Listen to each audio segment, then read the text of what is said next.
Everest मेरी शिखर यात्रा भाग दो पृष्ठ 24। उपनेता प्रेमचंद जो अग्रिम दल का नेतृत्व कर रहे थे 26 मार्च को पेरिस लौट आए। उन्होंने हमारी पहली बड़ी बाधा खम्बू हिमपात की स्थिति से हमें अवगत कराया। उन्होंने कहा कि उनके दल ने कैंप 6000 मीटर जो हिमपात के ठीक ऊपर है वहां तक का रास्ता साफ कर दिया है। उन्होंने यह भी बताया कि पुल बनाकर, रस्सियां बांधकर तथा झंडियों से रास्ता चिन्हित कर सभी बड़ी कठिनाइयों का जायजा ले लिया है। इन्होंने इस पर ध्यान दिलाया कि ग्लेशियर बर्फ की नदी है और बर्फ का गिरना अभी जारी है। हिमपात में अनियमित और अनिश्चित बदलाव के कारण कभी कभी और अभी तक के लिए सभी काम व्यर्थ हो सकते हैं और हमें रास्ता खोदने का काम दोबारा करना पड़ सकता है। तो हमने पढ़ा था कि कर्नल खुल्लर ने क्या कहा था। कर्नल खुल्लर ने कहा था कि एवरेस्ट पर चढ़ने के लिए मनुष्य को क्या है, कभी कभी सहज भाव से मृत्यु भी स्वीकार कर लेनी चाहिए, है ना। जो उपनेता प्रेमचंद्र थे, जो क्या कर रहे थे, अग्रिम दल का नेतृत्व कर रहे थे, वो 26 मार्च को वो क्या हो गए, पेरिस लौट आए थे। तो उन्होंने क्या बताया, खम्बू हिमपात यानी बर्फ़ का गिरना जो है उसकी स्थिति से हमें अवगत कराया। जैसे कि हम यानी कि अगर एवरेस्ट पर जाते हैं, जैसे कि लेखिका एवरेस्ट पर गई तो वहाँ पर क्या हो रही थी, वहाँ पर बर्फ़ का हिमपात बिल्कुल जारी था। तो उसी हिमपात की स्थिति में अवगत कराया। फिर उन्होंने बताया कि उनका जो एक दल है उसका जो कैंप है उसमें 6000 मीटर हिमपात के ठीक ऊपर है और वहाँ का रास्ता जो है क्या कर दिया गया है, साफ कर दिया गया है। और उन्होंने यह भी बताया कि वहाँ पर क्या करना है, पुल बनाना है, पुल बनाकर रस्सियाँ बांधकर तथा झंडियों से रास्ता चिन्हित कर सभी बड़ी कठिनाइयों का हमने जायजा ले लिया है।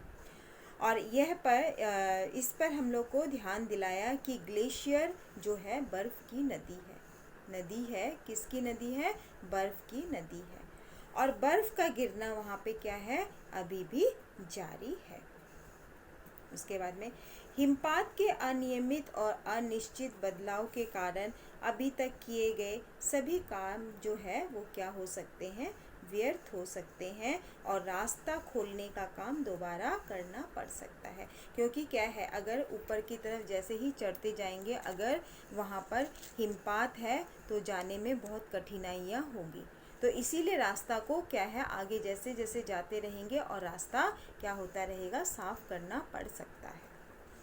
तो लेखिका कहती है, बेस कैंप में पहुंचने से पहले हमें एक और मृत्यु की खबर मिली। जैसे हम बेस कैंप पर पहुंचे, वहां पर हमको फिर एक खबर मिल गई। हमको क्या खबर मिली? मृत्यु की खबर मिली। क्योंकि क्या हुआ था, जलवायु अनुकूल नहीं थी। जलवायु अनुकूल नहीं होने के कारण एक रसोई सहायक की क्या हो गई, मृत्यु हो गई। निश्चित रूप से हम आशाजनक स्थिति में नहीं चल रहे थे। ऐसा लग रहा था कि हम सही स्थिति में नहीं चल रहे थे। एवरेस्ट शिखर को मैंने पहले 2 बार देखा था। लेखिका कहती है, एवरेस्ट को मैंने पहले 2 बार देखा था, लेकिन मैंने कहाँ से देखा था, बहुत दूरी से देखा था। बेस कैंप पहुँचने पर दूसरे दिन मैंने एवरेस्ट को क्या देखा था, अन्य श्रेणियों से देखा था, दूसरी जगहों से देखा था। मैं भौचक्की होकर खड़ी रह गई। मैं एकदम क्या हो गई, अचानक से मैं भौचक्की हो गई, एकदम स्तंभ रहकर खड़ी हो गई। और एवरेस्ट जो है मुझे कैसे लगा, मुझे टेढ़ा मेढ़ा ऐसा ऊंचाइयों से घिरी नजर आई और बर्फीली टेढ़ी मेढ़ी जैसी मुझे लगी। फिर लेखिका कहती है, हिमपात जो होता है, बर्फ का जो गिरना जो होता है, वह अपने आप में एक सतह थी, है ना, बताती है। और और बर्फ़ का गिरना जारी था, और वो भी अव्यवस्थित ढंग से। फिर वो बताती है, ग्लेशियर के बहने से अक्सर बर्फ़ में हलचल हो जाती है। जब क्या होता है, ग्लेशियर जो बर्फ़ की नदी होती है, ठीक है, वह जब गिरती है तो क्या हो जाती है, हलचल हो जाती है, जिसमें क्या होता है, बड़ी बड़ी चट्टान जो है एकदम से क्या हो जाती है, गिर जाया करती है, और अन्य कारणों से भी बहुत खतरनाक स्थिति उसकी हो जाती है। सीधे धरातल पर दरार पड़ने का विचार और इस दरार पे गहरे चौड़े हिमविदर में बदल जाने का मात्र ख्याल से बहुत डरावना था। अगर सोचा जाए तो यह जो था बहुत डरावना ही था। अगर गहरे चौड़े हिमबदर में अगर ग्लेशियर गिरती है, बर्फ़ की नदी चट्टानों से टकराती हुई गिरती है, तो यह इसका एकमात्र जो है वो ख्याल से भी मुझे क्या है, डर लगता था। इससे भी कहीं ज़्यादा भयानक इस बात की थी कि हमारे संपूर्ण प्रवास के दौरान हिमपात लगभग 1 दर्जन आरोही और कुलियों को प्रतिदिन छूता रहेगा। जिस तरह से हम जितना ऊंचाई की तरफ चलते जाएंगे, उतना वो क्या करेगा कि हमें दर्जन के लोगों को प्रतिदिन छू लेगा, यानी कि उनकी मौत हो सकती है। अब बताती है लेखिका, दूसरे दिन आने वाले अपने अधिकांश सामान को हम हिमपात के आधे रास्ते तक ले गए। अब वो लोग साथ साथ में चल रहे थे, साथ साथ में उनका सामान भी उनके साथ में था। जैसे कि बताती है कि डॉक्टर मीनू मेहता ने क्या बताया उनको, अल्मुनियम की सीढ़ियों से अस्थाई पुलों को बनाना, अल्मुनियम की सीढ़ियों से पुल का निर्माण करना, लट्ठों और रस्सियों का उपयोग करना, बर्फ़ की आड़ी तिरछी दीवारों पर उनको बांधना, और हमारे अग्रिम दल के अभियांत्रिकी कार्यों के बारे में वो सब हमको क्या कर रहे थे, उसकी जानकारी जो है वो दे रहे थे।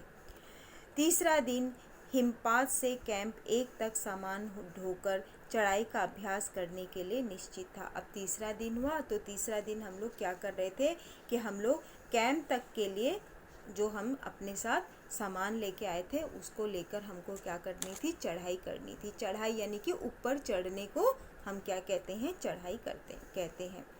तो हमको उसको लेकर चढ़ाई करनी थी। तो वो बताती है, रीता, गोबू तथा मैं साथ साथ चढ़ रहे थे। उनके साथ में कुछ और साथी भी थे जिनका नाम रीता और गोबू था, वो भी हमारे साथ चढ़ाई कर रहे थे। उसके बाद रीता, गोबू तथा मैं, हम लोग साथ साथ चढ़ रहे थे। हमारे पास एक वॉकी टॉकी था। वो बोलती हमारे पास एक क्या था, वॉकी टॉकी था, जिससे हम अपने हर कदम की जानकारी बेस कैंप को दे रहे थे। जिससे हम अपनी सारी जानकारी किसको पहुंचा रहे थे, बेस कैंप को हम पहुंचा रहे थे। कर्नल खुल्लर उस समय बहुत खुश हुए। कर्नल खुल्लर जो थे वो उस समय बहुत खुश हुए जब उन्होंने हमें पहुंचने की सूचना दी, क्योंकि कैंप 1 पर पहुंचने वाले केवल हम 2 ही महिलाएं थी। तो यहाँ पर बहुत सारे कैंपों के बारे में बताया गया है। तो अभी सबसे पहले हम चल रहे हैं कैंप 1 नंबर पर। तो वो बताती है कि कैंप 1 पर हम लोग पहुँच गए, और हम पहुँचने वाली सिर्फ हम 2 जन ही थे, 2 महिलाएं ही हम थी। अब बताती है लेखिका, क्या बोलती है, अंगदोर जी, लोबसांग और गगन बिस्सा अतः साउथ कोल पहुंच गए। ये सब के सब नाम बताती हैं। ये सब लोग, हम लोग कहाँ पहुँचे, साउथ कोल पहुँच गए। 29 अप्रैल को 7,900 मीटर पर उन्होंने कैंप 4 लगाया। 7,900 मीटर पर उन्होंने कौन सा कैंप लगाया, कैंप 4 जो है उन्होंने लगाया। यह संतोषजनक प्रकृति थी। जब अप्रैल में मैं बेस कैंप में थी, तो तेंजिंग ने अपनी छोटी सुपुत्री डेकी के साथ हमारे पास आए थे, और उन्होंने इस बात पर विशेष महत्व दिया कि दल के प्रत्येक सदस्य और प्रत्येक शेरपा कुली से बातचीत की जाए। तो वो बोलती है कि जब मैं बेस कैंप में थी तब तेंजिंग जो थे वो अपनी सबसे छोटी बेटी के साथ हमारे पास आए थे और उन्होंने बोला था कि जितने भी शेरपा कुली है उनके साथ में क्या करी जाए, बातें करी जाए। जब मेरी बारी आई तो सबके साथ क्या हो रहा है, बातें की जा रही है। तो वो बोलती है जब मेरी बारी आती है तो वो मुझसे कहते हैं क्या कहते हैं कि यह मेरा मैंने अपना परिचय यह कहकर दिया है कि मैं बिल्कुल नौसिखिया हूँ। तो वो बोलती है कि मैंने अपना परिचय दिया, तो मैंने अपना परिचय नौसिखिया दिया। नौसिखिया मतलब होता है पर्वतारोही, मैंने पर्वत पर रहने वाली। तो वो बोलती है मैं तो पर्वतीय पर रहने वाली हूँ और एवरेस्ट मेरा पहला अभियान है। मेरा फर्स्ट अभियान क्या है, एवरेस्ट पर चढ़ना। तब तेंजिंग जो है वो हंसते हैं, है ना, और मुझसे कहते हैं एवरेस्ट उनके लिए भी पहला अभियान है, बोलते हैं। लेकिन उन्होंने यह भी बोला कि शिखर पर पहुंचने से पहले उन्होंने 7 बार एवरेस्ट पर जाना पड़ा था। शिखर मीन सबसे ऊंचाई पर जाने के लिए उनको 7 बार एवरेस्ट पर चढ़ना पड़ा था। फिर अपना हाथ उन्होंने मेरे कंधे पर रखा और बोले तुम एक पक्की पर्वतीय लड़की लगती हो। तुम बिल्कुल एक यानी कि क्या लगती हो, पहाड़ी लड़की लग रही हो। तुम्हें तो शिखर पर पहले प्रयास में ही पहुंच जाना चाहिए। तुम्हें तो ऊपर यानी शिखर पर पहला ही समय में तुम्हें पहुंच जाना चाहिए, पहले ही प्रयास में तुम्हें पहुंच जाना चाहिए। उसके बाद 15-16 मई सन 1984 का दिन था, बुद्ध पूर्णिमा का दिन था। तो लेखिका बोलती है मैं उस दिन क्या करी, मैं लहौत्से से बर्फीली सीधी ढलान पर लगाए सुंदर रंगीन नॉयलन के बने तंबू में कैंप 3 में थी। तो उस दिन 15 और 16 मई के बीच का था, सन 1984 था, उस दिन बुद्ध पूर्णिमा था। तो जैसे कि क्या होता है कि टेंट लगता है ना, तो टेंट लगता है तो वो बताती है मैं भी रंगीन जो था नायलॉन का बना हुआ तंबू, इसको हिंदी में तंबू बोलते हैं ना, जगह जगह लगाते हैं जो, तो तंबू में मैं थी वहाँ। वो कैंप 3 था, वह कैंप 3 था और कैंप में 10 व्यक्ति थे और उस कैंप में कम से कम 10 व्यक्ति थे। कौन कौन थे, लोबसांग थे, तशरिंग थे, मेरे तंबू में थे एनडी शेरपा तथा और 8 अन्य शरीर से मजबूत और ऊंचाइयों में रहने वाले शेरपा दूसरे तंबुओं में थे और भी लोग थे जो कि दूसरे तंबुओं में थे। तो वो बोलती है रात का समय था और मैं रात के समय में क्या थी, गहरे नींद में सो रही थी। करीब रात के 12:30 बजे होंगे कि मेरे को ऐसा लगा कि मेरे सिर के हिस्से में किसी एक बहुत बड़ी सख्त चीज़ ने मेरे सर पे टकराया है ना, टकराया है और उससे मेरी आँख क्या हो गई है, खुल गई है। साथ ही वो बोलती है मुझे बहुत ज़ोर से एक आवाज़ मेरे को सुनाई दिया। तभी मुझे ऐसा लगा, महसूस हुआ एक ठंडी भारी चीज़ मेरे शरीर पर मुझे कुचलती हुई चल रही है।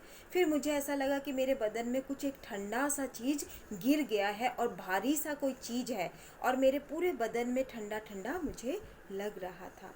मुझे सांस लेने में, अब वो बोलती है कि मुझे क्या हो रहा था कि सांस लेने में भी बहुत कठिनाई हो रही थी।